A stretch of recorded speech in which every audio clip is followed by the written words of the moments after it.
Drive with Kurt and Anthony on FM 96.3 and AM 620. WVMT.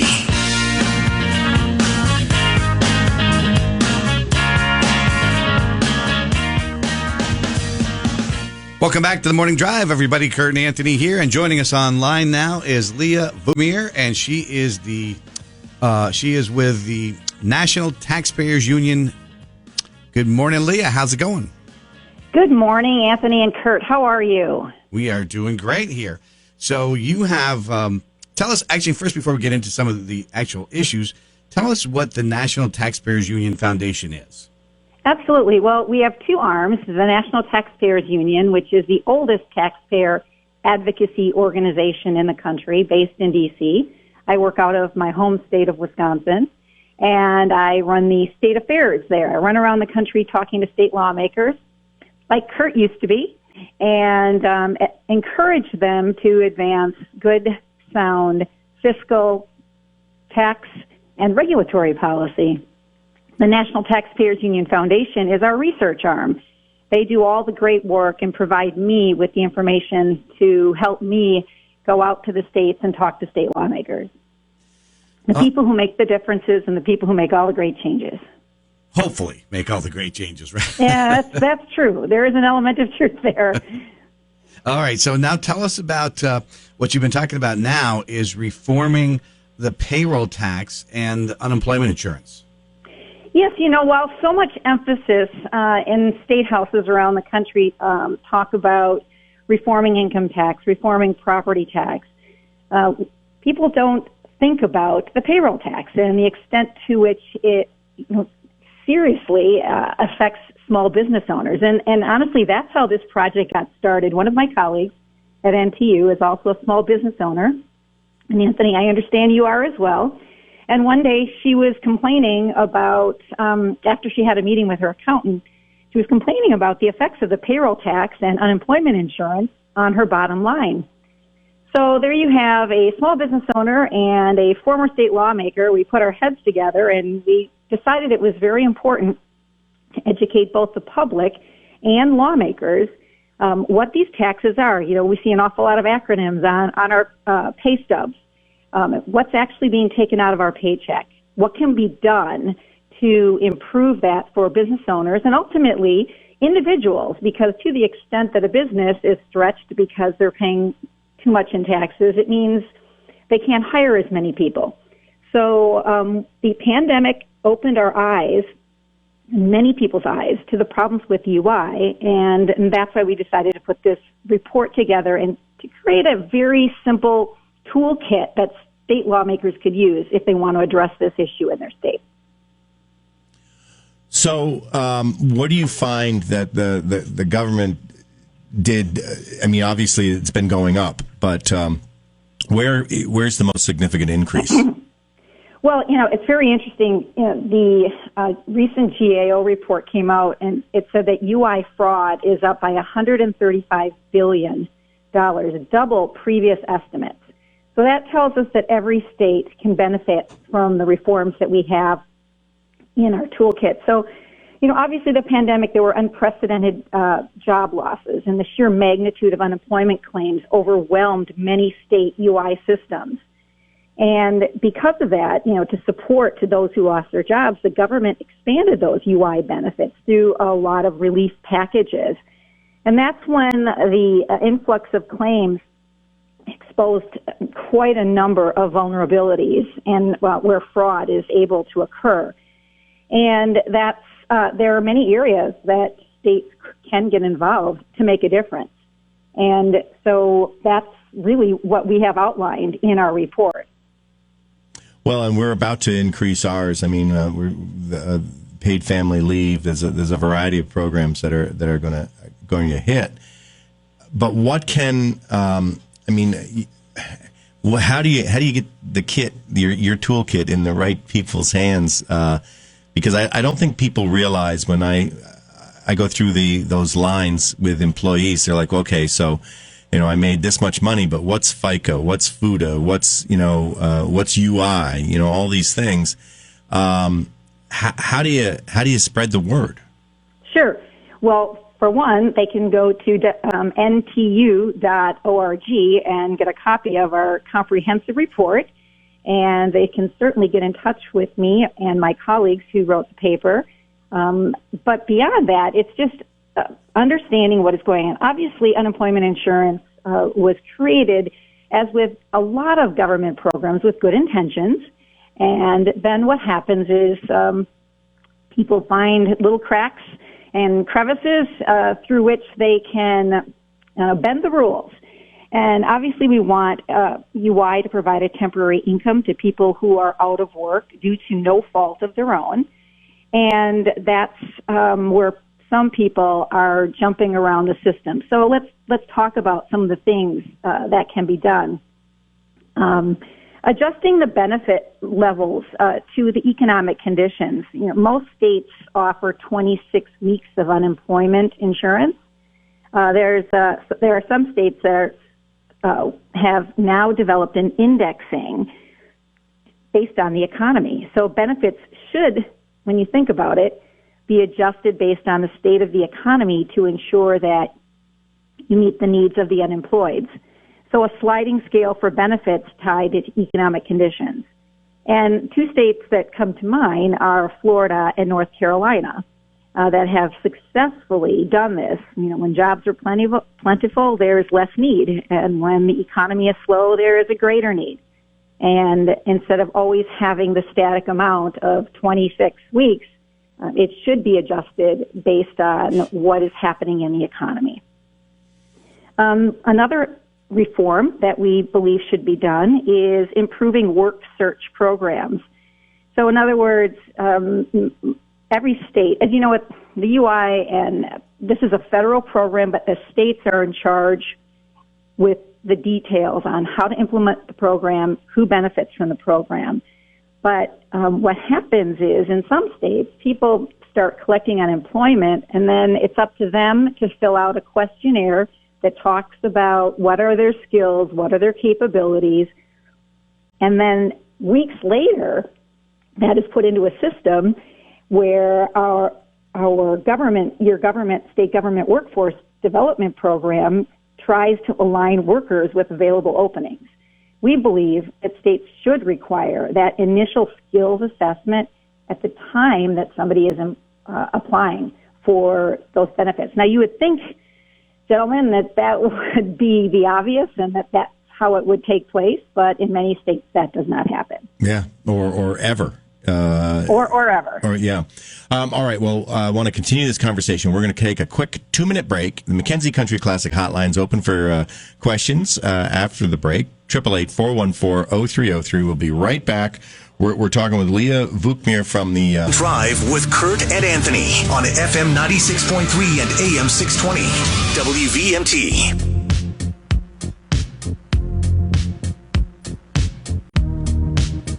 Welcome back to the Morning Drive, everybody. We are continuing our discussion now with Leah Vukmir. She is the Vice President of State Affairs for the National Taxpayers Union Foundation. So, Leah, you had mentioned that there are a variety of things in the toolkit that states can benefit from. What are they? Talk to me a little bit about them. Yes. Well, I already talked about the indexing, and we talked about the work search programs. One that I think that's important to people who live in Vermont is that you should consider encouraging independent contractors to participate and contribute to the unemployment insurance program. Florida, Georgia, and Vermont have probably the highest percentage of independent contractors. And they are not required to participate in that program. Encouraging them would probably go a long way towards helping individuals and helping businesses when economic times change. So that's when we would definitely be interested in talking with your state lawmakers about, and we'd be happy to help them with drafting legislation. Another thing that can be done is the biggest one is preventing fraud and ineligible claims. There are so many simple things that states could be doing to make sure that the correct people are receiving benefits. What's happening in some states is people are using deceased individuals' Social Security numbers or people who are incarcerated are actually getting claims. And it would be very easy for states to implement systems of cross-referencing records, the birth and death records. So there's also a national new hire directory that would definitely help in that area. Another area that could be addressed is looking at payments to out-of-state claimants. You would be surprised at the number of people who are applying for unemployment in multiple states. Oh. And yes, so this is a big area of fraud. And so payments should only go to obviously eligible claimants, and states could easily verify the location and identity of these claimants. And this involves, again, agencies at the state level sharing information. And Kurt, you know how much red tape there is in state houses. So one thing that you could do is, bring financial institutions in. They can assist by flagging suspicious account activity. And, in the state of Iowa, for example, they faced challenges verifying banking information during the pandemic. So obviously this is another area that things can be done.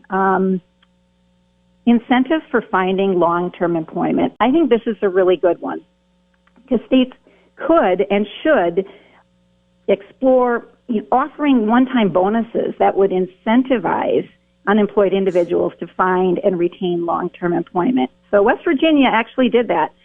Their low labor force participation rate, actually they're looking at it, could definitely benefit from such a program. So they encourage people finding long-term employment. Do they have bonuses or payments after they've been in a position Correct. For a year? For a period of time, Yep. Exactly. Interesting. These are a variety of things that could be done, and clearly the bottom line is that business owners really need certainty in the tax code, and they also should have confidence in government agencies, and I know that's not an easy thing to have these days, to execute the code properly and efficiently. And the other thing that I would add is that these really should be bipartisan reforms. There's no reason that this should be a Republican or a Democrat issue, because to the extent that there is fraud in this system, it means that there are fewer dollars to go to programs that the truly needy and those who really need government assistance are able to receive. And that's my pitch. And if I were in my state house in Wisconsin, I would be reaching across the aisle and talking to my colleagues on the other side and saying, look, we really need to work together. And in actuality, Wisconsin did a great job of reforming things under Governor Scott Walker. And it's truly remarkable what can be done. And I was really proud to be a part of a lot of those reforms. And we were able to make a huge dent in some of the problems that we had in our state.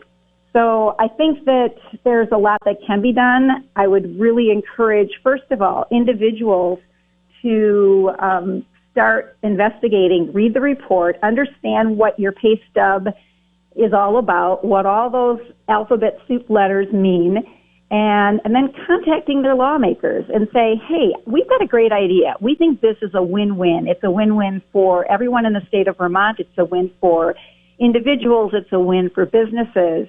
And quite frankly, I think it's good government, and it allows for some bipartisanship, which, as you all know, doesn't happen too much these days. Right. Yeah. We're talking to Leah Vukmir. She is from the Taxpayers National Taxpayers Union there Foundation. You go. And if you have a question for her, we got a few minutes left with Leah, so you still have time to give her a call. 888-414-0303 on the McKenzie Country Classic Hotline. Do you feel that that states are taking this seriously enough? Are states? Have you been to Vermont's legislature? Do you think they are taking these reform considerations seriously enough? Well, we just released the report, so I'm happy to come out to Vermont and talk to your lawmakers about it. We hope to generate a lot of interest in this. This is the first phase of our report where we wrote the report, we did the research, we developed the toolkit, and now the next phase over the next coming months as many states are starting their legislative sessions in January, we are going to be reaching out to lawmakers and proposing these ideas in hopes that they will decide to draft some of these bills into legislation. So if there are any lawmakers in your state listening, they can get in touch with me through NTU.org. But again, this is the beginning of the drumbeat, and we're so grateful that you had us on the air. My colleagues and I are currently talking to radio shows all across the country in hopes to generate interest, because we really believe that this area hasn't been investigated enough, and that there is a real opportunity to make a difference, and it all starts with education. Certainly. I am dumbfounded to hear that payments are made to out-of-state claimants quite frequently. I just, Correct. That's one of those things I just assumed. But it's not mailing a check to a Vermont address. Nowadays, it's all electronic, and you could be anywhere. Well, that's true. Less than 3.5% of the population have paper checks. So that is, you can see why that area is ripe with fraud and why people could seize upon that and try to take advantage of the system. It seems like in the past, Leah, you can tell me if this is right or wrong, that over years that the payroll tax was used mostly for Social Security and Medicare, but it's now being used more and more for other things. Is that accurate? Well, yes, because at the federal level, Social Security and Medicare is the broad umbrella, but then the states, it's up to the states to develop the unemployment and payroll tax system. So each state is able to create a program and decide the eligibility requirements, who, what, how, when people are to receive their unemployment. And so it is a joint federal and state program, and it is, a bit crazy. Anthony, you're a business owner, so you know how this works. The employer pays half, the employee pays half. It's roughly 15%. The alphabet soup of, FUTA and SUTA, and then the money goes to Washington, and then it comes back to the employer, and, it's, classic government, in that it's, a lot of red tape, but yes, the actual state component is the unemployment insurance and the payroll tax. And failure to make these reforms by states will mean what? Wasting a lot more money.